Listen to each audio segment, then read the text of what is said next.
Hello नमस्कार, स्वागत है हमारे YouTube channel sky selection hub पर। तो हम लोग टेस्ट सीरीज सॉल्व कर रहे थे पॉलिटी की और 35 क्वेश्चन हो गए थे और ये 36 से कंटिन्यू करते हैं, जो कि आप देख भी पा रहे होंगे। तो बिना समय गंवाए हम स्टार्ट कर रहे हैं।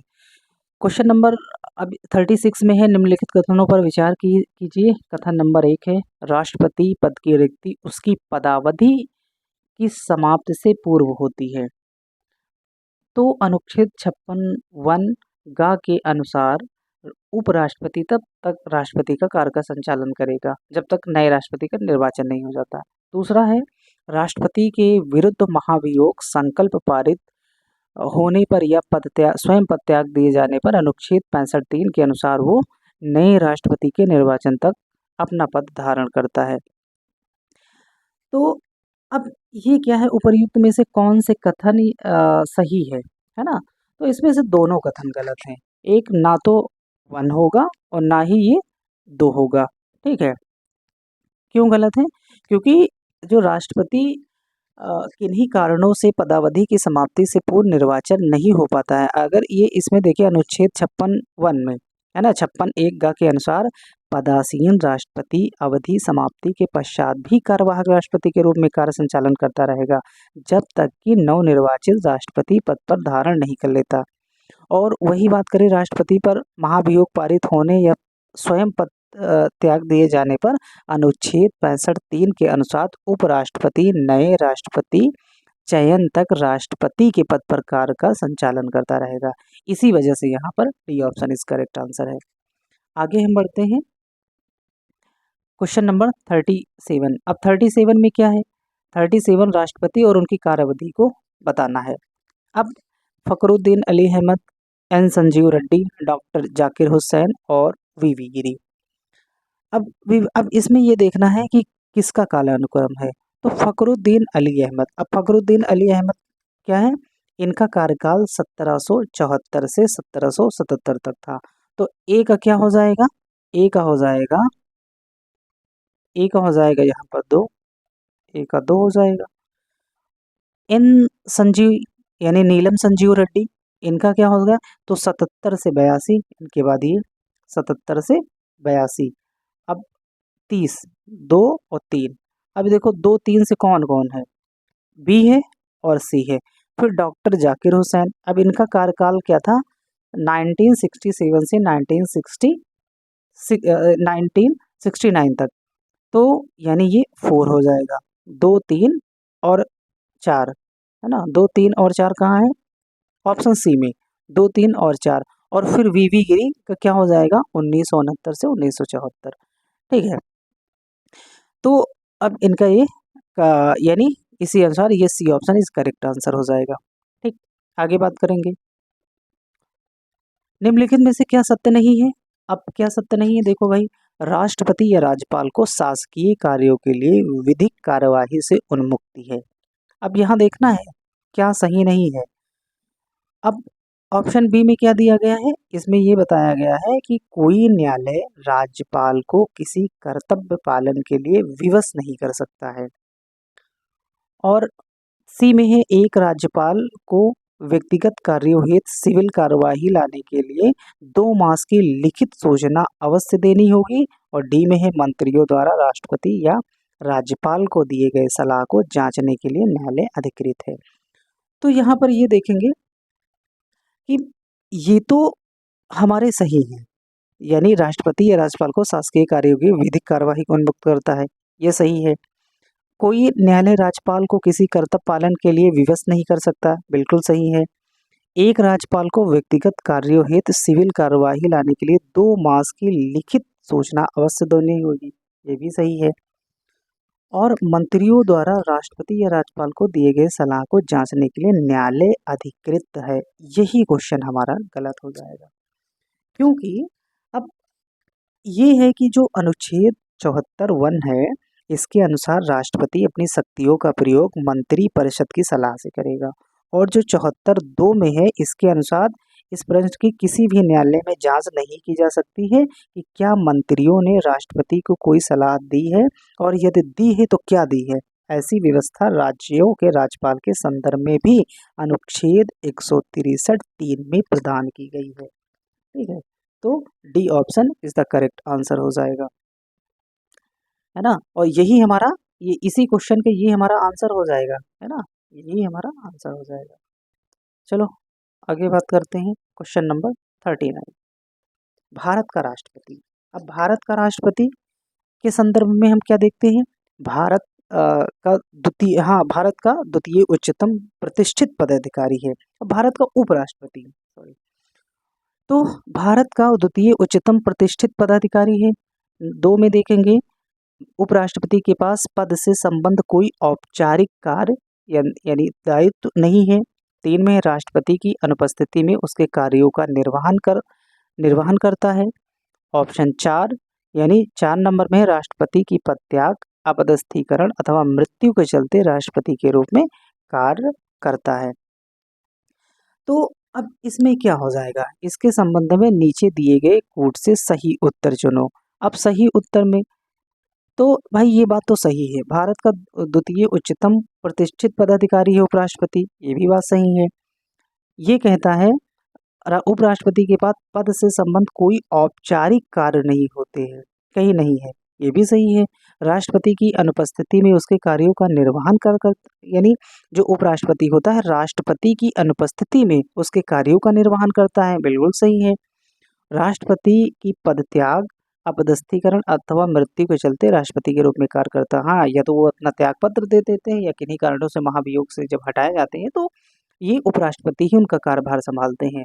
तो यहाँ पर चारों सही है, तो इसी वजह से D option is the correct answer हो जाएगा, है ना। अब क्वेश्चन नंबर 40 पर चलते हैं। क्वेश्चन नंबर 40 क्या कहता है, मंत्रिपरिषद के बारे में है। मंत्रिपरिषद समूह, ये कहते हैं मंत्रिपरिषद समूह सामूहिक रूप से उत्तरदायी होते हैं। किसके प्रति उत्तरदायी होते हैं, तो एक लोकसभा के प्रति उत्तरदायी, एक संवैधानिक बाध्यता के अनुसार, अनुच्छेद 75(3) के अनुसार या अनुच्छेद 74(3) के अनुसार। अब इसमें पूछा है उपरोक्त में से कौन सा कथन सही है। अब कौन सा सही है, सही बताना है। तो अब ये देखेंगे कि एक तो लोकसभा के प्रति उत्तरदायी है, ये तो हमारा सही है, ये हमारा सही है। अब मंत्रिपरिषद सामूहिक रूप से अब संवैधानिक बाध्यता के अंतर्गत होते हैं, ये भी हमारा सही है। अनुच्छेद 75(3) के अनुसार ये भी हमारा सही है। और यहाँ पर दिया गया अनुच्छेद 74(3) के अनुसार, तो ये ऑप्शन हमारा गलत हो जाएगा, यानी इसमें 74(3) के अनुसार नहीं है। तो यानी क्या, कौन सा कथन होगा, 1, 2 और 3, तो 1, 2 और 3 सही है। तो 75(3) के अनुसार इसमें इसी में बताया गया है कि मंत्रिपरिषद सामूहिक रूप से लोकसभा के प्रति उत्तरदायी होते हैं और ये संवैधानिक बाध्यता है। तो इसी वजह से, और 74(3) में इसलिए नहीं होगा क्योंकि संविधान में है ही नहीं है। ठीक है, तो अनुच्छेद 74(3). चलो आगे बात करते हैं क्वेश्चन नंबर 41, भारत के नियंत्रक एवं महालेखा परीक्षक के बारे में। तो अब भारत के नियंत्रक और महालेखा परीक्षक यानी कैग के संबंध में निम्नलिखित में से कौन सा कथन सही नहीं है। अब यही देखना है कि भैया कौन सा कथन सही नहीं है। तो उसकी नियुक्ति राष्ट्रपति के द्वारा की जाती है, ये तो बिल्कुल सही है, ये सही है। उसे भारत के उच्चतम न्यायालय के न्यायाधीश की भांति ही पद से हटाया जाता है, ये भी बात सही है। कैग का कार्यकाल समाप्त हो जाने के बाद भी वो भारत सरकार के अधीन पद आगे और बने रहने के लिए पात्र होता है, ये नहीं होता है, ये नहीं, यानी। और आगे देखते हैं, कैग का वेतन भारत संचय निधि से दिया जाता है, तो ये भी सही है। तो यानी उसका अगर वो रिटायर हो जाता है, यानी उसका कार्य समाप्त हो जाता है, तो वो किसी भी, ना तो न्यायालय में वकील के रूप में काम कर सकता है, यानी कहीं भी वो पद धारण नहीं कर सकता है, किसी भी संस्था में, किसी भी सरकारी संस्था में या गैर सरकारी संस्था में, कुछ ऐसे जो सरकार का अवरोध उत्पन्न करे। ठीक है, तो यहाँ पर C option is the correct answer हो जाएगा। आगे बात करेंगे 42, इसमें किसी व्यक्ति को उप प्रधानमंत्री कहना केवल राजनीतिक निर्णय है और उसे अब कथन और कारण है, उसे प्रधानमंत्री का कोई अधिकार प्रदान नहीं होता है। तो ठीक है, हम ये देखते हैं कि अ, किसी व्यक्ति को उप प्रधानमंत्री कहना केवल राजनीतिक निर्णय है, तो ये ऑप्शन सही हो जाएगा, ये ऑप्शन सही है। और जो वो उसी प्रधानमंत्री का कोई अधिकार प्रदान नहीं रहता है, प्रधानमंत्री का कोई अधिकार प्रदान नहीं रहता है, तो ये भी सही है। लेकिन अगर हम ये बात करें ऑप्शन के अकॉर्डिंग, क्या ए और दोनों सही? ये तो दोनों सही है भाई, तो ये भी हो जाएगा, ये भी हो जाएगा। लेकिन अब इसमें कंडीशन है, आर ए की सही व्याख्या करता है और दूसरे में आर ए की सही व्याख्या करता है, नहीं करता है, तो ये बी ऑप्शन सही हो जाएगा, क्योंकि आर जो है ए की सही व्याख्या नहीं करता है। ठीक है, क्योंकि यहीं पर बताया है प्रधानमंत्री, उप प्रधानमंत्री जो होता है वो सिर्फ नाम मात्र का, मतलब एक उसमें संविधान में इसका जिक्र तो नहीं है, ये अपने स्वतः यानी इंडिविजुअली वो उनको व्यक्तिगत रूप से पद धारण करने की अनुमति देते हैं। ठीक है, तो यहाँ पर इसी वजह से ये B option is the correct answer हो जाएगा, है ना। आगे बढ़ते हैं, क्वेश्चन नंबर 43। निम्नलिखित में से किन्होंने अपने राजनीतिक जीवन में भारत के प्रधानमंत्री का पद पद एक बार से अधिक समयांतर के बाद सुशोभित किया है? अब कौन ऐसे व्यक्ति हैं जिन्होंने एक बार से अधिक? तो यहाँ पर अब जवाहरलाल नेहरू, लाल बहादुर शास्त्री, गुलजारी लाल नंदा, इंदिरा गांधी और अटल बिहारी वाजपेयी। तो ये देखते हैं, तो जवाहरलाल नेहरू तो भाई नहीं थे, है ना, जवाहरलाल नेहरू नहीं थे इन्होंने। और उसके बाद बात करेंगे लाल बहादुर शास्त्री, ये भी हमारा गलत हो जाएगा। तो गुलजारी लाल नंदा, इंदिरा गांधी, अटल बिहारी वाजपेयी, है ना, तो इन सब लोगों ने एक बार से अधिक समयांतर के बाद सुशोभित किया था। तो यानी 3, 4 और 5, 3, 4 और 5, आप option C is the correct answer हो जाएगा।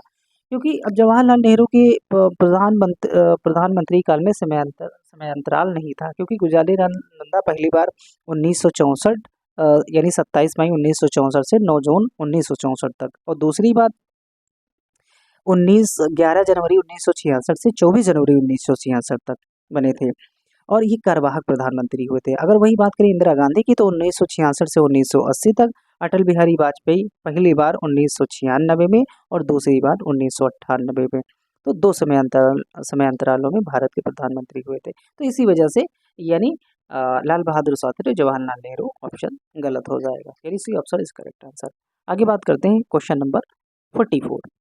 अब 44 में क्या है, 44 क्वेश्चन में लोकसभा के निर्वाचन, लोकसभा के लिए निर्वाचन के बारे में निम्नलिखित में से कौन सा कथन सही नहीं है?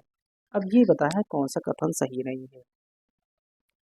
तो निर्वाचन वयस्क मताधिकार के आधार पर होगा, ठीक है, तो यहाँ नहीं पूछा है, तो ये तो बात एकदम सही हो जाएगी, हाँ भाई, इसमें ये गलत नहीं है। अब निर्वाचनों का संचालन निर्वाचन आयोग करता है, तो लोकसभा की बात है, निर्वाचन आयोग बिल्कुल करेगा। निर्वाचनों के लिए मतदाताओं की सूची को राष्ट्रपति के निर्देशन और नियंत्रण में तैयार किया जाता है, तो ये ऑप्शन गलत हो जाएगा और यही हमारा सही आंसर है। ठीक है, और आगे बात करते हैं, निर्वाचन आयोग के अनुरोध पर राष्ट्रपति निर्वाचन आयोग को उसके कार्यों के निर्वहन के लिए आवश्यक कर्मचारी वृंद उपलब्ध कराते हैं, ये भी सही है। तो इसके मतदाताओं के राष्ट्रपति के निर्देशन और नियंत्रण में ये नहीं करते हैं, है ना। तो अब इसमें यह है कि भारत में संसद और प्रत्येक राज्य के विधानमंडल के लिए ये कराए जाने वाले सभी निर्वाचनों और राष्ट्रपति और उपराष्ट्रपति के पदों के लिए मतदाता सूची सिर्फ निर्वाचक नामावली को तैयार करने का काम केंद्रीय निर्वाचन आयोग के निर्देशन और नियंत्रण में किया जाता है। तो केंद्रीय, जो कि अनुच्छेद 324(1) में दिया गया है। ठीक है, तो ये ऑप्शन यानी इसमें क्या हो जाएगा, C option is the correct answer. ठीक है, 45। अब 45 में क्या सही नहीं है, क्या सही नहीं है, अब देखेंगे भाई क्या सही नहीं है ना। तो बात करेंगे राज्यसभा में निर्वाचन के लिए, राज्यसभा में निर्वाचन के लिए व्यक्ति की आयु 30 वर्ष पूरी होनी चाहिए, लोकसभा में निर्वाचन के लिए व्यक्ति की आयु 25 वर्ष और राज्य विधानसभा में निर्वाचन के लिए 21 वर्ष और ग्राम पंचायत के चुनाव में मतदान के लिए पात्र व्यक्ति की आयु 18 वर्ष पूरी होनी चाहिए। तो अब इसमें से क्या है, तो राज्यसभा में निर्वाचन के लिए 30 वर्ष, यानी राज्यसभा देखते चलेंगे, राज्यसभा में निर्वाचन के लिए 30 वर्ष, ठीक है, यानी क्या हो जाएगा 30 वर्ष, ठीक। आगे बात करेंगे लोकसभा में निर्वाचन के लिए व्यक्ति की आयु, तो लोकसभा में है तो 25 वर्ष, राज्य विधानसभा निर्वाचन के लिए 21 वर्ष, 21 वर्ष नहीं है इसमें, है ना, तो इसमें कितने हो जाएंगे विधान परिषद। अब विधानसभा, अगर विधानसभा की बात है तो यहाँ पर 25 हो जाएगा और विधान परिषद होता तो 30 वर्ष हो जाता, है ना, तो यही ऑप्शन हमारा सही हो जाएगा। और ग्राम पंचायत की, ये तो भाई बात सही है, तो यही हमारा करेक्ट ऑप्शन है, बाकी तो सब सही है और यही हमारा गलत है, तो ये गलत हो जाएगा और गलत वाला ही हमारा सही है, ठीक है। चलो आगे बात करते हैं।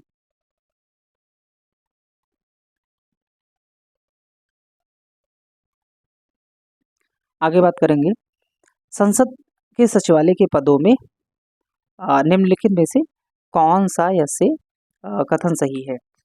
तो संसद के प्रत्येक सदन के सचिवालय के लिए सम्मिलित पदों को सृजित किया जाता है। अब उसके बाद में संसद को अपने किसी भी सदन के सचिवालयी स्टाफ की सेवा शर्तों को विनियमित करने का अधिकार है ना, तो सही है। अगर हम बात करेंगे संसद के प्रत्येक सदन के सचिवालय के लिए सम्मिलित पदों का सृजन किया जाता है, बिल्कुल सही है। संसद को किसी भी सदन के सचिवालय स्टाफ की सेवा शर्तों को विनियमित करने का अधिकार होता है, तो ये भी सही है। तो हम कह सकते हैं एक और दो दोनों सही है ना, तो सही उत्तर चुनना है, एक और दो दोनों सही हो जाएगा, ठीक। आगे बात करेंगे क्वेश्चन नंबर 47 में क्या है, कथन करण वाला है। अब इसमें देखेंगे कि कथन ए, संसद और राज्य विधान मंडलों में महिलाओं के लिए 33% सीटों के आरक्षण के लिए संविधान संशोधन की आवश्यकता नहीं है। अब आवश्यकता नहीं है, यहाँ पर देखते चलते, और आर में क्या है, चुनाव लड़ने के लिए राजनैतिक दल बिना किसी संविधान संशोधन के जितनी सीटों पर वे चुनाव लड़ रहे हैं उसके 33% का महिलाओं के लिए नियतन कर सकते हैं। ये किसके लिए है, राजनैतिक दलों के लिए है।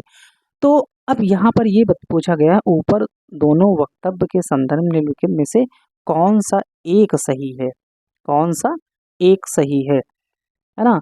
ऑप्शन ए और आर दोनों सही, आर ए की सही व्याख्या है, ए आर दोनों सही है और आर ए की सही व्याख्या नहीं है। ए सही है और आर गलत है, ए गलत है और आर सही है। तो यहाँ ये देखेंगे कि जो संसद और राज्य विधानमंडल में महिलाओं के लिए 33% सीटों के आरक्षण के लिए संशोधन की आवश्यकता नहीं है, यहीं पर हमारा गलत हो जा रहा है, ठीक है, क्योंकि आवश्यकता है, तो इसी जो पहला गलत है, यानी ए गलत है, जब ए गलत हो जाएगा आर सही हो जाएगा, यानी D option is the correct answer, है ना, डी ऑप्शन, क्योंकि अब इसमें संशोधन की आवश्यकता है वह, इसी वजह से कहा गया है ना। क्वेश्चन नंबर 40 है। अब 48 में क्या है, 48 में भारत की संसद, है ना, एक सेकेंड हम थोड़ा ब्राइटनेस और बढ़ा लेते हैं, और ये ठीक है। अब भारत की संसद किसी कानून विशेष को भारत के संविधान की 9वीं सूची में डाल सकती है, ये बताया। और दूसरे में क्या है कि 9वीं सूची में डाले गए किसी कानून की वैधता का परीक्षण किसी न्यायालय द्वारा नहीं किया जा सकता है एवं उसके ऊपर कोई निर्णय भी नहीं दिया जा सकता है। तो अब इसमें कौन सा है, उपर्युक्त कथनों में से कौन सा सही है, तो यहाँ पर ये देखेंगे कौन सा सही है। तो भारत की संसद किसी भी कानून विशेष को भारत के संविधान 9वीं सूची में डाल सकता है, तो ये बिल्कुल सही हो जाएगा। हाँ, इसमें हम कह सकते हैं कि ये हमारा सही है, ठीक है। क्या है, अच्छा ये लगा था, ये सही है। और 9वीं सूची में डाले गए किसी कानून की वैधता का परीक्षण किसी न्यायालय द्वारा नहीं किया जा सकता है, कहीं किया जा सकता है एवं उसके ऊपर कोई निर्णय भी नहीं दिया जा सकता है।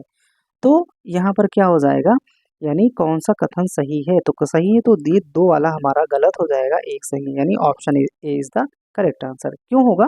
क्योंकि भारत की संसद किसी कानून विशेष को संविधान की 9वीं अनुसूची में डाल सकती है। ये बताया 11 जनवरी 1907 को सर्वोच्च न्यायालय द्वारा ये फैसला दिया गया था और यही फैसला 1973 के बाद संविधान की 9वीं सूची में शामिल किए गए किसी भी कानून की न्यायिक समीक्षा हो सकती है ना? तो ये और इसी वजह से ये ऑप्शन गलत हो जाएगा। चलो आगे बात करते हैं। Question number 49। क्वेश्चन नंबर 49 क्या कहता है? शक्तियों कौन सी शक्तियों और शक्तियां लोकसभा को राज्यसभा की तुलना में अनन्य रूप है, यानी लोकसभा को राज्यसभा की तुलना में अनन्य रूप से प्राप्त है। तो धन यानी वित्त केवल लोकसभा में प्रस्तुत किया जाता है ना? तो ये बात तो बिल्कुल सही है। आगे है धन विधेयक के निरस्तीकरण अथवा संशोधन के संबंध में, ये भी सही है। मंत्रिपरिषद के उत्तरदायित्व के संबंध में, ये भी सही है। अखिल भारतीय सेवाओं के सृजन के संबंध में, तो ये 4 नंबर गलत हो जाएगा, है ना? ये गलत हो जाएगा क्योंकि इसका ये किसके संबंध में? ये राज्यसभा के संबंध में है ना? राज्यसभा, और बाकी ये तीनों लोकसभा में। तो यहाँ पर क्या हो जाएगा? 1, 2 और 3, यानी B option is the correct answer. ठीक है, क्योंकि धन विधेयक के प्रस्तुतिकरण एवं और इसके जो निरस्तीकरण होता है और इसका संशोधन यानी जो अनुच्छेद 109 में मंत्रिपरिषद के उत्तरदायित्व के संबंध में अनुच्छेद 75 3 लोकसभा को राज्यसभा की तुलना में इसकी अलग अलग शक्तियां दी गई हैं, और अखिल भारतीय जो सेवा है उसके सृजन के लिए अनुच्छेद 312 के संबंध में राज्यसभा को अनन्य शक्तियां प्राप्त हैं। तो इसी वजह से ये 4 वाला गलत हो जाएगा, यानी C option B option is the correct answer. Question number 50 में जाते हैं। क्या कर क्वेश्चन नंबर 50 में अतारांकित प्रश्न। अब अतारांकित प्रश्न ऐसा प्रश्न होता है जो मौखिक उत्तर पाने के इच्छुक किसी सदस्य द्वारा सभा में पूछा जाए। ठीक है, अब उसके बाद में क्वेश्चन फिर दूसरे में है किसी ऐसे तथ्यपूर्ण मामले जिसके संबंध में प्रश्न काल के दौरान दिया गया हो को और स्पष्ट करने के प्रयोजन से राष्ट्रपति सभापति द्वारा बुलाए जाने पर किसी सदस्य द्वारा पूछा गया अनुपूरक यानी प्रश्न अनुपूरक प्रश्न कहलाता है। तीसरे में अल्प सूचना प्रश्न वह है जिनका कोई सदस्य पूरे 14 दिनों से कम अवधि के भीतर मौखिक उत्तर चाहता है ना? तो अब इसका आंसर क्या हो जाएगा, यानी हमारा ये जो 50 नंबर है, अब 50 नंबर में यानी 2 1 2 यानी निम्नलिखित कथनों पर विचार करना है। अब विचार करना है तो ऑप्शन इसमें नहीं दिया गया है क्या? क्वेश्चन नंबर यानी एक अच्छा विचार करना, कथनों पर विचार करने, तो एक चीज ये हो जाएगा कि 2 और 3 ये तो हमारा गलत हो जाएगा। अतारांकित प्रश्न ऐसा प्रश्न होता है जो मौखिक उत्तर पाने के इच्छुक किसी सदस्य द्वारा सभा में पूछा जाए और जिसका विविध तारांक लगाकर किया जाए, तो ये गलत हो जाएगा, ये गलत हो जाएगा। और दूसरा क्या है? किसी ऐसे तथ्यपूर्ण मामले जिसके संबंध में प्रश्नकाल के दौरान उत्तर दिया गया हो और स्पष्ट करने के लिए प्रयोजन से सभापति द्वारा बुलाए जाने पर किसी सदस्य द्वारा पूछा गया हो अनुपूरक प्रश्न कहलाता है। ठीक है, तो बिल्कुल ये सही अनुपूरक प्रश्न की जो परिभाषा है। अब यहाँ पर दिया गया अल्प सूचना प्रश्न, इसकी परिभाषा क्या है? तो जिनका कोई सदस्य पूरे 14 दिनों के से कम भीतर के अवधि के भीतर मौखिक उत्तर चाहता है, तो ये सही, यानी 2 और 3 सही है। इसमें ऑप्शन नहीं दिया है, बाकी सही है ये, है ना? अब इसमें क्या है? अब अतारांकित प्रश्न कैसे होते हैं? ऐसे प्रश्न होते हैं जिनके लिखित में संबंध सदस्य को उत्तर दिए जाएंगे और संसद में किसी विषय पर दिए गए जो जवाब के स्पष्टीकरण के लिए अनुपूरक प्रश्न पूछा जाता है, यानी जिस विषय पर जवाब दिया जा चुका है उसमें किसी तरह का स्पष्टीकरण चाहने के लिए अनुपूरक प्रश्न होता है। अल्प सूचना प्रश्न वे होते हैं जिनका कोई सदस्य पूरे 14 दिनों से कम अवधि के भीतर मौखिक उत्तर चाहता है ना? तो इस वजह से आगे बात करेंगे क्वेश्चन नंबर 51। अब क्वेश्चन नंबर 51 में क्या है? यानी बजट, सामान्य वित्तीय बजट के बारे में बात की गई है। ये कहता है अब इसमें निम्नलिखित में से वित्तीय विधायन में चरण सम्मिलित हैं। बजट का प्रस्तुतिकरण, बजट पर चर्चा, विनियोग विधेयक को पारित करना, लेखानुदान और वित्तीय विधायन को पूरा करना, है ना। तो अब इसमें से ये तो सही है, बजट का पूरा करना यानी सामान्य वित्तीय विधान यानी जो बजट का प्रस्तुतिकरण, ठीक है, बजट पर चर्चा, विनियोग और विनियोग विधेयक को पारित करना। लेखानुदान यहाँ पर गलत हो जाएगा, यानी लेखानुदान यहाँ पर नहीं होना चाहिए। वित्तीय विधेयक को पारित करना यानी D option is the correct answer. 1, 2, 3 और 5 ये क्यों नहीं होना चाहिए? क्योंकि अब जो लेखानुदान होता है वो राजस्व व खर्चों का लेखा जोखा मात्र होता है ना। तो इसमें 3 या 4 महीने के लिए सरकारी कर्मियों के वेतन, पेंशन और अन्य सरकारी कार्यों के लिए राजकोष से धन लेने का प्रस्ताव होता है। तो इसी वजह से 1, 2, 3 और 5 हो जाएगा, यानी 51 का डी। आगे बात करते हैं क्वेश्चन नंबर 52। अग्रता अधिपत्य यानी वारंट ऑफ प्रीसीडेंस के अनुसार अग्रता का अवरोही क्रम। अब इसमें ये बताया गया है शायद कि जिसका पद सबसे बड़ा होता है फिर बड़े से छोटे की तरफ आना है। तो ऑप्शन ए में भारत के महान्यायवादी, उच्चतम न्यायालय के न्यायाधीश, संसद सदस्य, राज्यसभा उपाध्यक्ष। उच्चतम न्यायालय के बी में है उच्चतम न्यायालय के न्यायाधीश, राज्यसभा उपाध्यक्ष, भारत के महान्यायवादी और संसद सदस्य, भारत के महान न्यायवादी, राज्यसभा उपाध्यक्ष। और तो अब ऐसे समझिएगा, ऑप्शन आप खुद देख लीजिएगा। तो सबसे पहले यहाँ पर क्या होंगे, ऊपर हो उच्चतम न्यायालय का न्यायाधीश, भाई राष्ट्रपति और ये दोनों लोग अपने एक हिसाब से देखते हैं, बराबर होते हैं, है ना। कुछ शक्तियाँ होती हैं जो एक दूसरे को अलग करती हैं।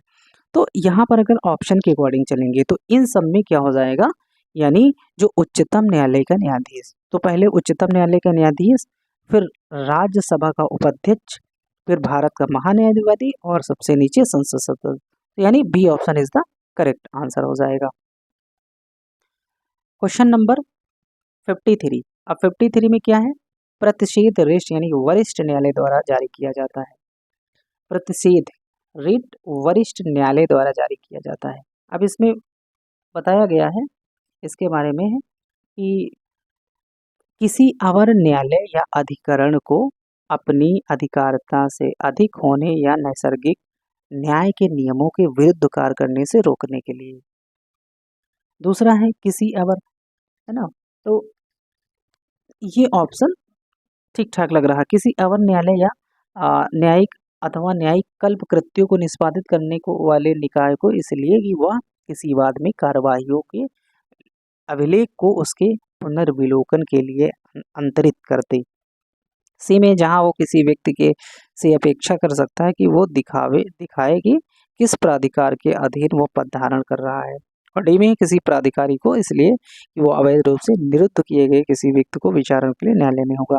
तो यानी option A is the correct answer हो जाएगा, ठीक है। क्योंकि यहाँ पर प्रतिषेध रिट का मतलब यह था किसी उच्चतर जो न्यायालय होता है उसके द्वारा अधीनस्थ न्यायालयों के विरुद्ध जारी की जाती है, और इस रिट को जारी करके अधीनस्थ जो न्यायालय होते हैं उनकी अधिकारिता के बाहर कार्य करने से रोका जाता है। इसी रिट के अनुसार अधीनस्थ न्यायालय को किसी मामले में तुरंत कार्रवाई करने तथा की गई कार्रवाई की सूचना उपलब्ध कराने का आदेश भी दिया जाता है। तो A option is the correct answer हो जाएगा। आगे बात करेंगे उच्चतम न्यायालय। अब उच्चतम न्यायालय के न्यायाधीशों के पदच्युत करने संदर्भ में अब इनका पद से नीचे लाना, है ना, पद से हटाना। तो क्या होता है, किसी न्यायाधीश को उसके पद से हटाने के लिए प्रस्ताव संसद के किसी भी सदन में लाया जा सकता है। तो अब उसके बाद में ठीक है, अब ये तो सही है, ये ऑप्शन सही हो जाएगा। किसी न्यायालय को हटाने के लिए संसद के दोनों सदनों द्वारा पारित प्रस्ताव अगले सत्र में राष्ट्रपति के समक्ष प्रस्तुत किया जाएगा। तो अगले राष्ट्रपति के समक्ष, अगले मतलब सत्र के अगले सत्र नहीं होगा, उसी सत्र में लेकिन पूछा है उपर्युक्त कथनों में से कौन सा असत्य है। अच्छा, कौन सा असत्य पूछा है। जो असत्य पूछा है तो यानी यही हमारा असत्य हो जाएगा और ये सत्य है क्योंकि ये करेक्ट ऑप्शन सही है। इसमें गलत पूछा है तो यानी क्या हो जाएगा, केवल दो, B option is correct answer. ये उसी सत्र में ही लाया जाता है दोनों सदनों के प्रस्ताव, ठीक, राष्ट्रपति के समक्ष। तो यानी B option is the correct answer. आगे बात करेंगे 55, क्वेश्चन नंबर 55। किसी राज्य विधानसभा की कार्यवाही के लिए कुल सदस्य संख्या का कम से कम 15% सदस्यों का होना अनिवार्य है। दूसरे में है विधानसभा की कम से कम 3 बैठकें वर्ष में होनी चाहिए तथा किन्हीं 2 सत्रों के मध्य 4 माह से अधिक का अंतराल नहीं होना चाहिए। और पूछा क्या है, अब अब इसमें से क्वेश्चन आगे और भी है ऑप्शन में, हाँ, उपर्युक्त में से कौन सा यसे सही है। अब तो इसमें क्या होगा, इसमें ना तो एक सही है और ना तो दो सही है। D option is correct answer. क्यों हो जाएगा, क्योंकि भारत के किसी राज्य की विधानसभा की कार्यवाही के लिए कुल सदस्य संख्या का कम से कम 10% सदस्यों का होना अनिवार्य है। और वही बात हम करें, जो विधानसभा की कम से कम 2 बैठकें वर्ष में होनी ही चाहिए और जो 2 सत्रों के बीच का जो 2 सत्रों के मध्य कम से कम 6 माह से अधिक का समय अंतराल नहीं होना चाहिए और वहाँ पर होना बताया था। इस वजह से दोनों ऑप्शन गलत है। Question number 56। अब भाई क्या है, निम्नलिखित में से किसी एक का यह सुझाव था कि राज्यपाल को उस राज्य के बाहर का एक प्रतिष्ठित व्यक्ति होना चाहिए। इसका मतलब ये होता है कि जिस राज्य में राज्यपाल की नियुक्ति हो उस राज्य का राज्यपाल नहीं होना चाहिए, उस राज्य का व्यक्ति वो नहीं होना चाहिए और उसे एक ऐसा तटस्थ व्यक्ति होना चाहिए जिसके गहन राजनीतिक जुड़ाव न हो या उसने हाल के पिछले वर्षों में राजनीति में भाग नहीं लिया हो। तो यानी वो राजनीति से कोई जुड़ाव ना हो और राजनीति में भाग नहीं लिया हो, तो ये राज्यपाल के बारे में बताता है। तो ये पूछा गया है कि ये कब यानी किसका सुझाव था। तो प्रथम प्रशासनिक सुधार आयोग 1966, राजमन्नार समिति 1969, सरकारिया आयोग 1983 और संविधान के कार्य संचालन की समीक्षा राष्ट्रीय आयोग 2000। तो ये ऑप्शन यानी C option is correct answer. Sarkaria आयोग में बताया गया था कि इस जो इनका गठन होता है 1983 में हुआ था सरकारिया आयोग का। केंद्र राज्य के से संबंध है और इस आयोग ने राज्यपाल और राज्य सरकार द्वारा बनाए जो पैनल बना था तो उनकी नियुक्ति से नकार दिया गया था और कहा था कि सक्रिय राजनीति को राज्यपाल नहीं बनाया जाना चाहिए। आयोग ने सुझाव दिया था कि केंद्र और राज्य सरकार दोनों अलग अलग पार्टी से हों तो केंद्र सरकार की पार्टी से संबंधित व्यक्ति को राज्यपाल नहीं बनाया जाना चाहिए। ठीक है, ये सरकारिया आयोग ने दिया था। चलो क्वेश्चन नंबर 57। अब राज्यसभा में यानी राज्य में दूसरे सदन की स्थापना या उसे रद्द करने से संबंधित कौन सी विधि है। तो लोकसभा द्वारा साधारण बहुमत से पारित प्रस्ताव, संबंधित राज्य की विधानसभा द्वारा साधारण बहुमत से पारित प्रस्ताव, संबंधित सी ऑप्शन है संबंधित राज्य की विधानसभा द्वारा पूर्ण बहुमत से पारित प्रस्ताव, संसद से पारित विधि प्रस्ताव और लोकसभा द्वारा पूर्ण बहुमत से पारित प्रस्ताव। तो रद्द करने में कौन सा सही है, तो यहाँ पर C option is the correct answer हो जाएगा, है ना। संबंधित राज्य की विधानसभा पूर्ण बहुमत से पारित प्रस्ताव और संसद से पारित विधि द्वारा होता है।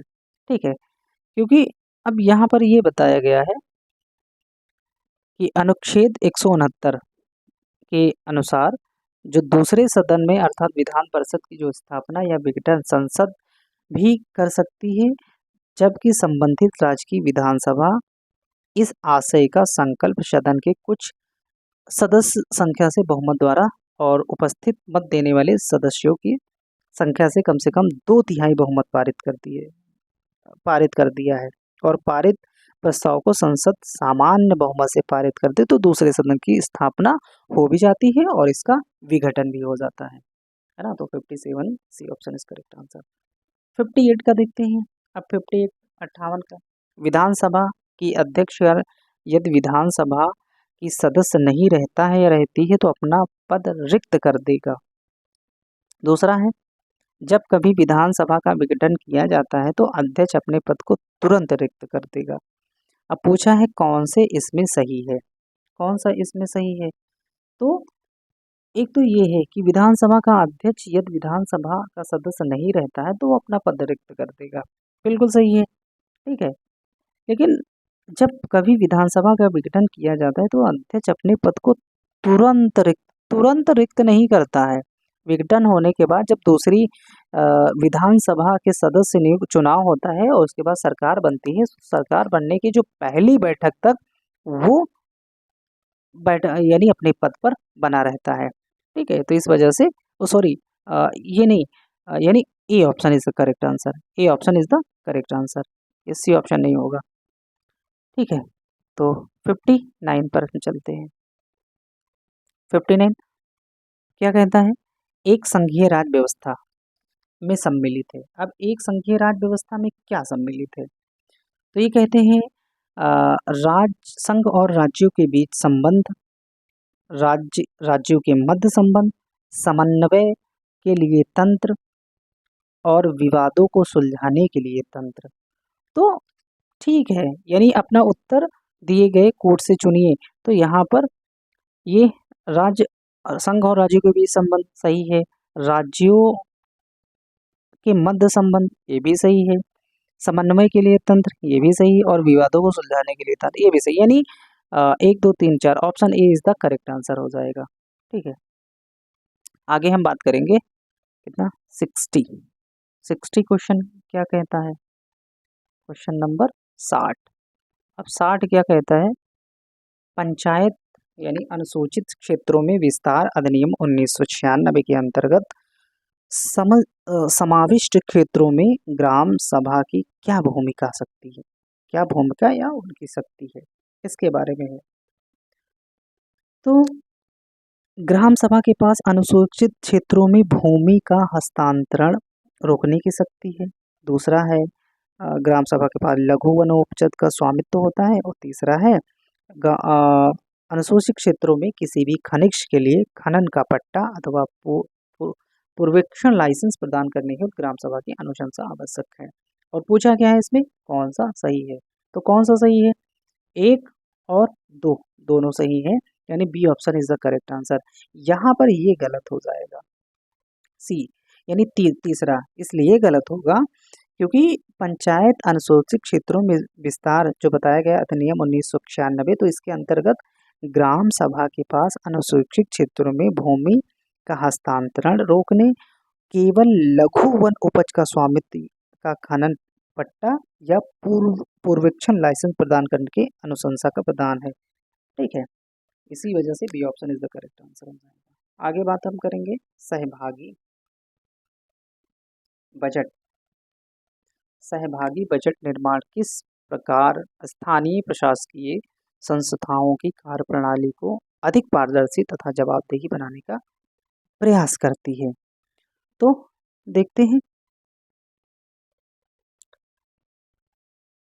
नागरिकों को लोक संसाधनों के वितरण पर चर्चा तथा वार्ता की अनुमति देकर। दूसरे में है नागरिकों को सीधे ये निर्णय करने की अनुमति देकर कि संसाधनों को कैसे तथा कहाँ व्यय किया जाए। ऐतिहासिक रूप से अपवर्जित नागरिकों को महत्वपूर्ण निर्णय वाले स्थलों पर अधिगम की अनुमति देकर। अब पूछा गया है कौन सा सही है? तो यहाँ पर अब जवाब दे, सही बजट बनाने के लिए निर्माण किस प्रकार की प्रशासकीय संस्थाओं की कार्यप्रणाली को पारदर्शी और जवाबदेही बनाती है? तो भाई तीनों हो जाएंगे, तीनों सही है ना। तो इसी वजह से option D is the correct answer. आगे बात करते हैं 62 पंचायतों से संबंधित है। पंचायतों के बारे में क्या बताया गया है कि किसी राज्य अब संबंधित कौन सा कथन सही नहीं है, पहले यहाँ ये पढ़ लिया जाए कौन सा कथन सही नहीं है।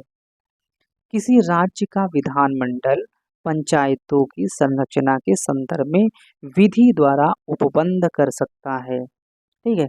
कौन सा सही नहीं है? तो ये तो पंचायतों के संबंध में भाई सही है, ये तो सही है। पंचायत क्षेत्र का अर्थ है पंचायत का प्रादेशिक क्षेत्र, ये भी सही है। ग्राम पंचायत में पंचायत के अंतर्गत गांव की मतदाता सूची में आने वाली सभी व्यक्ति सम्मिलित होते हैं, ये भी सही है। अनुसूचित जाति तथा जनजाति के लिए स्थान यानी आरक्षण संख्या में उसके अनुपात से बिल्कुल संबंधित नहीं है, तो संबंधित है ना, ये गलत हो जाएगा। यही और यही हमारा सही आंसर है, क्योंकि गलत वाला पूछा कौन सा सही नहीं है, तो यही हमारा सही है। D option is the correct answer. Question number 63।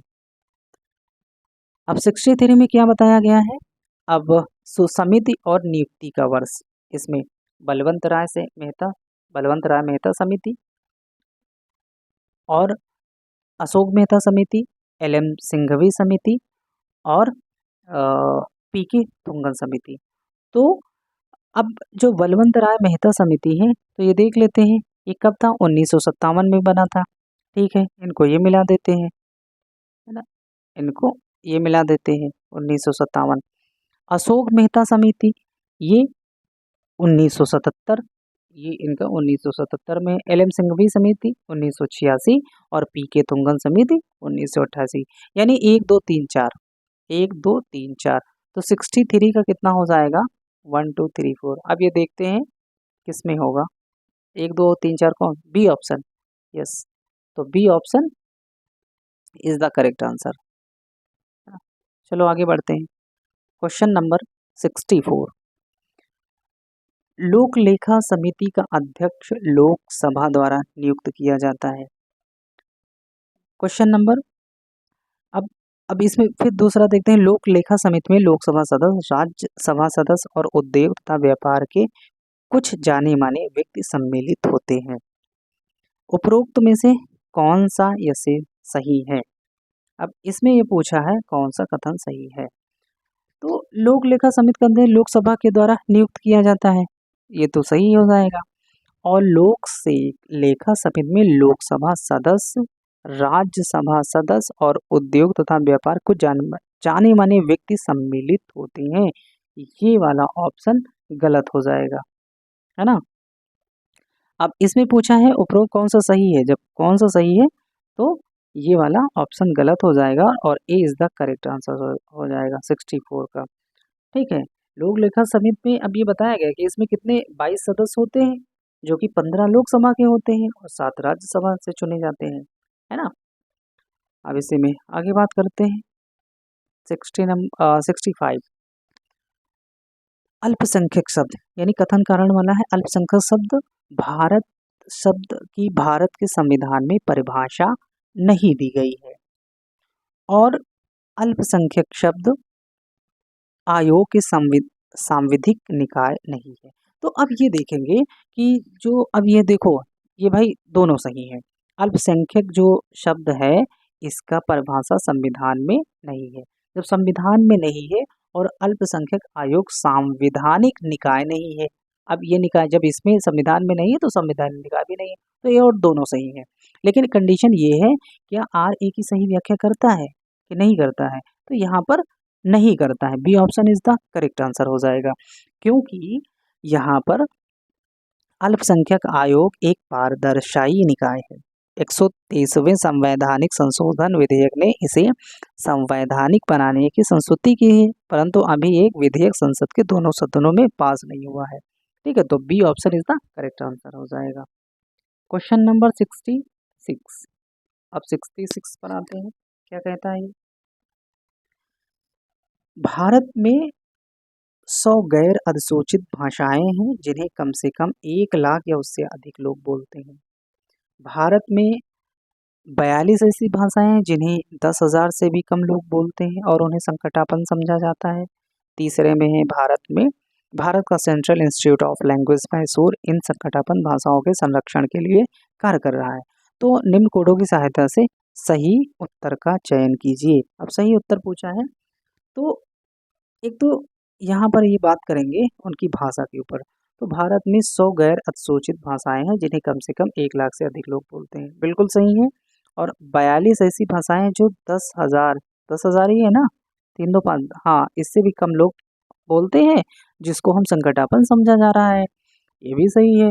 और जो मैसूर एक इंस्टीट्यूट ऑफ लैंग्वेज है, जो संकटापन्न भाषाओं के संरक्षण के लिए कार्य करता है, तो ये भी सही होता है ना, होना चाहिए, क्योंकि सही पूछा है तो D option is the correct answer हो जाएगा। 66 का डी ऑप्शन, है ना। आगे बात करेंगे 67, राज्य निर्वाचन आयोग के बारे में। अब राज्य निर्वाचन आयोग के बारे में क्या कहता है? राज्य का निर्वाचन आयुक्त राज्य के राज्यपाल द्वारा नियुक्त किया जाता है। अब निर्वाचन आयुक्त किसके द्वारा नियुक्त किया जाता है? राज्यपाल द्वारा नियुक्त, इन्होंने कहा है। ठीक, आगे बात करते हैं। राज्य निर्वाचन आयोग को राज्य निर्वाचन आयोग को पंचायतों के निर्वाचन के अधीक्षण, निरीक्षण और नियंत्रण की शक्ति के अलावा निर्वाचक नामावली बनाने में शक्ति है। ठीक है, अगर इसमें से देखें तो ठीक ठाक। राज्य निर्वाचन आयुक्त को उसके पद से किसी भी प्रकार से नहीं हटाया जा सकता है, जब तक वो खुद ही पद का त्याग ना करे या उसकी पदावधि समाप्त न हो जाए। तो कौन सा कथन सही है, कौन सा सही है? तो ये तो एकदम बिल्कुल गलत हो जाएगा कि कोई भी व्यक्ति होता है, यानी राज्य निर्वाचन की बात, आयुक्त की बात करें तो ये कह रहे हैं वो कि उनको तब तक नहीं हटाया जा सकता जब तक ये खुद पद त्याग ना करे। तो ये बिल्कुल गलत है, बिल्कुल गलत हो जाएगा। और बाकी एक और दो दोनों सही है, तो इसी वजह से option B is the correct answer हो जाएगा, है ना। तो इसमें ये है जो हमारा संविधान का अनुच्छेद 243(2) में पंचायत के निर्वाचन प्रणाली का उल्लेख करता है, और इसी के अंतर्गत एक निर्वाचन आयोग, राज्य निर्वाचन आयोग की व्यवस्था की गई है। राज्य निर्वाचन आयुक्त राज्य के राज्यपाल द्वारा नियुक्त किया जाता है, और राज्य निर्वाचन आयोग को पंचायतों के निर्वाचन के अधीक्षण, निर्देशन, नियंत्रण की शक्ति के अलावा उसमें निर्वाचन नामावली की शक्ति भी प्रदान करता है। और वहीं बात करें राज्य निर्वाचन आयुक्त को उसी रीति के आधार पर हटाया जा सकता है जिस रीति के आधार पर उच्च न्यायालय का जो न्यायाधीश हटाया जाता है। ठीक है, तो इसी वजह से ये option is the correct answer हो जाएगा। ऑप्शन देखते हैं 68। अब 68 में क्वेश्चन नंबर, राजनीतिक दलों की मान्यता। अब राजनीतिक दलों के बारे में क्या कहते हैं कि राष्ट्रीय दल की मान्यता के लिए किसी राजनीतिक दल के द्वारा लोकसभा चुनाव में कुल पड़े वैध मतों का या 4 राज्यों के विधानसभा चुनाव में कुल पड़े मतों का 6% प्राप्त करना, और लोकसभा चुनाव में कम से कम 4 सीटों पर जीत हासिल करना। 2 में है राज्य स्तरीय दलों की मान्यता के लिए किसी राजनीतिक दलों के द्वारा राज्य विधानसभा चुनाव में कुल पड़े वैध मतों का 6% तथा उसके अधिक प्राप्त करना, और कम से कम 2 सीटों पर जीत हासिल करना आवश्यक होना चाहिए, है ना। तो ये राजनीतिक दलों के बारे में बताया गया भारत कि कौन सा इसमें से विचार करना कि कौन सा इसमें से सही है। तो यानी हमारा 1 और 2 दोनों सही हो जाएगा। तो इसी वजह से यहाँ पर 1 और 2 में C option is the correct answer है। ठीक है, आगे बात हम करते हैं संविधान संशोधन। अब ये कह रहा है संविधान संशोधन 69वां संविधान संशोधन 91। अब ये बताया गया, अच्छा, संविधान संशोधन और विषय वस्तु, ये पूछा गया है कि 69वां संविधान संशोधन 1991 में क्या हुआ था, है ना। उसके बाद 75वां संविधान संशोधन वैसे 80वां और 83वां में, तो इसमें ये बताया गया है। तो अब ये देखते हैं कि 69वां संविधान संशोधन अधिनियम 1991 में, अब इसमें क्या था, ये किससे संबंधित है? एक सेकंड, कहाँ गया?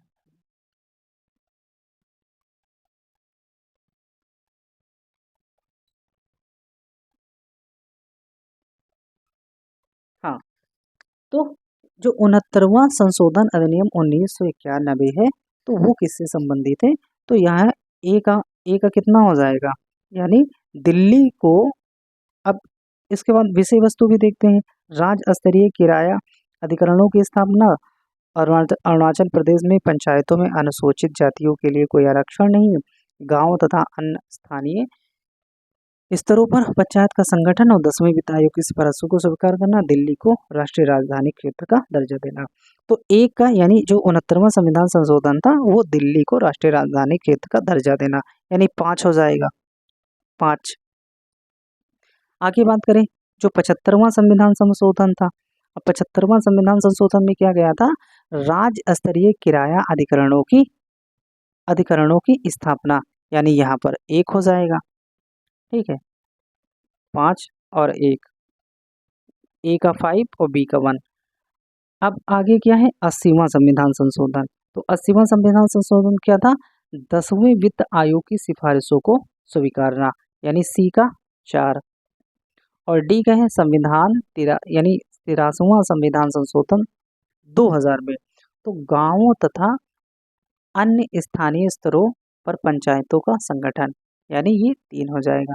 तो 51-43। अब इसमें से क्या, यानी ये कितना सॉरी ये हो जाएगा 2 हो जाएगा, 1 2 3 4 5 और 1 2 3 4, ये 2 होगा। अरुणाचल प्रदेश में पंचायतों में अनुसूचित जातियों के लिए कोई आरक्षण नहीं, ये 2 होगा, ये नहीं, यानी तीसरा वाला इसमें नहीं मेंशन है, ठीक है।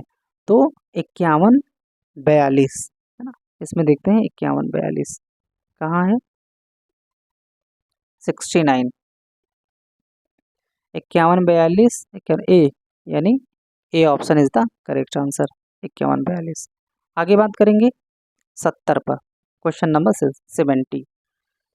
वित्त आयोग के कार्य के संदर्भ में निम्नलिखित कथनों पर विचार कीजिए। अब वित्त आयोग के कार्य क्या है भाई, भारत की संचित निधि से धन निकालने की अनुमति देना, प्राप्त करों को राज्यों के भागों में बांटना, सहायता अनुदान के लिए राज्यों के आवेदनों पर विचार करना, संघ सरकार तथा राज्य सरकारें बजट के प्रावधानों के अनुसार करों की उगाही कर रही है या नहीं इसकी देखरेख करना, उस पर रिपोर्ट देना, ये किसका काम है, वित्त आयोग का। और पूछा क्या है, इसमें क्या सही है, मतलब कौन सा कथन सही है।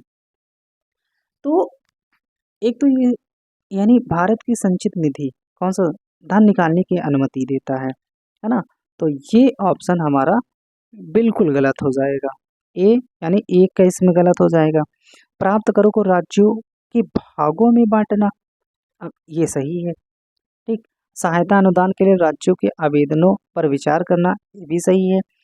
और पूछा है संघ राज्य तथा राज्य सरकारी बजट के प्रावधानों के अनुसार करों की उगाही कर रही या नहीं इसके, तो ये भी गलत हो जाएगा। तो यानी 2 और 3 कितना, option C is the correct answer. तो अब इसमें क्या है अनुच्छेद, अब ये जो वित्त आयोग है ये किस अनुच्छेद में, 280 में है, इसकी व्यवस्था की गई है।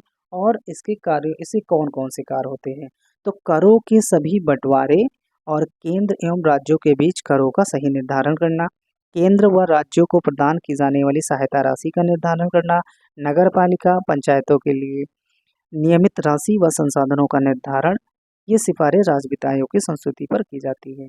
और ऐसे कार्य जो राष्ट्रपति द्वारा भेजे जाएं या निर्धारित होते हैं वो वित्त आयोग के कार्य होते हैं, ठीक है। तो C option is the correct answer.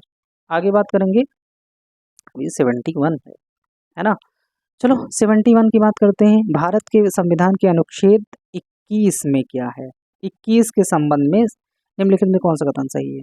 तो 21 में क्या दिया गया है कि अनुच्छेद 21 का अतिक्रमण तब होता है जब विचारणधीन कैदियों को अनिश्चित अवधि के लिए न्यायिक हिरासत के निरुद्ध किया जाता है, ठीक है। आगे देखते हैं, जीवन का अधिकार एक आधारभूत मानवाधिकार है और इस अधिकार के अतिक्रमण की शक्ति राज्य के पास भी नहीं है, ठीक है। अनुच्छेद 51 के अंतर्गत जननात्मक तक चयन करने का किसी भी महिला का अधिकार व्यक्तिगत स्वतंत्रता का एक आयाम नहीं है। तो पूछा है कौन सा इसमें से सही है, कौन सा सही है, यही पूछा है। तो एक तो ये तो सही है कि अतिक्रमण तब होता है जब विचाराधीन कैदियों को अनिश्चित अवधि के लिए, कौन सा सही है, हाँ, हिरासत के विरुद्ध किया जाए, इसके निरुद्ध किया जाए, ठीक है। तो एक तो सही है। दूसरा, जीवन का अधिकार एक आधारभूत मानवाधिकार है और इस पर अतिक्रमण शक्ति राज्य के पास भी नहीं होती, बिल्कुल सही है, ये भी आंसर, ठीक है। आगे बात करते हैं अनुच्छेद के जननात्मक चयन करने का किसी महिला का अधिकार व्यक्तिगत स्वतंत्रता का आयाम है। बिल्कुल सही है कि कोई भी महिला का ये अधिकार नहीं है कि उसका जननात्मक चयन करे, है ना। तो ये नहीं है, गलत हो जाएगा, ये गलत हो जाएगा, आयाम नहीं, यही तो हमारा गलत हो जाएगा। तो ऑप्शन क्या है, ए और बी, एक और दो, यानी B option is the correct answer.